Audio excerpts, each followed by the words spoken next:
Thanks for joining us today on New England Living. I'm your host, Rachel Holt.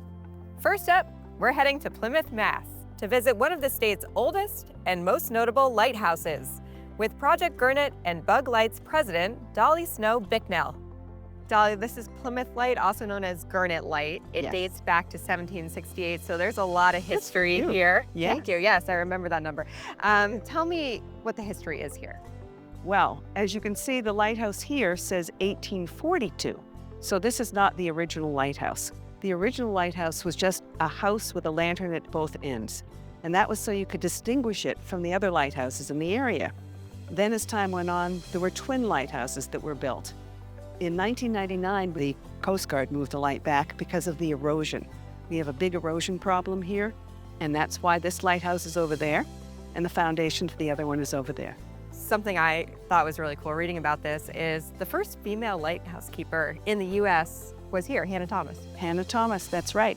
When her husband, Brigadier General John Thomas, went away to war, she served as the lighthouse keeper, and then when he died, she continued to be the lighthouse keeper. That's a big role. It was. Once you are inside, you get this amazing view, and you can see across the water to Provincetown. You can see Provincetown, 18 miles away. Yeah, what are some of those sights along the way? Yeah, you can see Provincetown, and you can also, from the top of the lighthouse, see the fort that used to be here. All these berms are these raised areas. In 1776, there were 60 men stationed here, and there were 6 cannons. And you can still see where some of those cannons were placed. What's very interesting, just hearing about the history, is a lot of people don't know that this is here. That's right. It's hard to get to. There's a barrier beach that you have to come out, and it's all private land. That drive out here is half the adventure, right? It's about 30 minutes. It's a bumpy, winding dirt road. And the hope is to eventually share this with the public and have people experience this for themselves. As many people as we can. We have in the past had open houses, and we hope to have them again. Gurnet Light has always been a special place for me. It's close by. My dad used to fly over the lighthouses at Christmas time and drop packages for the lighthouse keepers, and he went out of his way to come here and hand them the packages because he loved this place so much. And so do I. There is a big effort underway to preserve this lighthouse. Tell me about the restoration project. So I'm the president of Project Gurnet and Bug Lights. And this is the Gurnet, and Bug Light is another lighthouse that we actually own. And we are trying to maintain, preserve, and restore both lighthouses and try and make it so that people can come visit and learn about them. What are some of the obstacles that you're up against? Because number one, erosion. That's our biggest issue. We've lost 45 feet in the past 8 years. We paint the lighthouse. We just replaced some of the panes of glass in the lantern room. There's always something to do.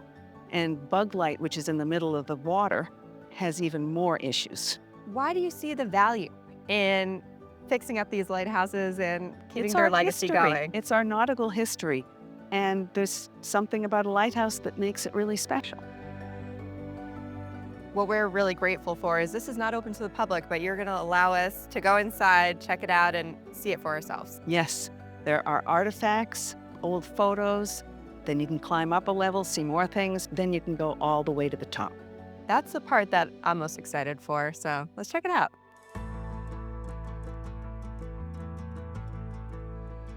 Okay, so this is the first floor of the lighthouse and really kind of the museum here. Yes, lots of old pictures from turn of the century. It really gives you a good idea of what it used to look like. And then more memorabilia on the other side. This is an original foghorn that was used actually here, 1945 to 1959. And this is my favorite part. These are the lamps and lights that used to power the lighthouse. The 4th order lamp that was used in 1872 is this first one. And then as time went on, this is a light bulb, and the bulbs got smaller and smaller.